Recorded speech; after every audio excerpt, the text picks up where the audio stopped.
Hi friends, welcome back to my channel. In today's video, I'm going to show you how to turn off one-handed mode in Google Keyboard. If you're new here, don't forget to subscribe and give this video a thumbs up.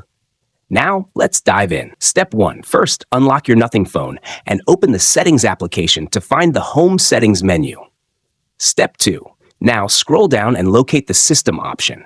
It's typically located towards the bottom of the list.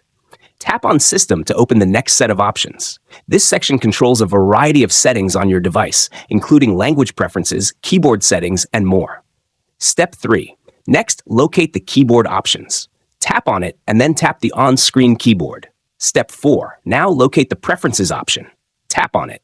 Step 5. Next, scroll to locate the one-handed mode. Tap on it. Unfortunately, this is turned on. Step 6. For the last and most important step, tap the Off option to turn off one-handed mode instantly.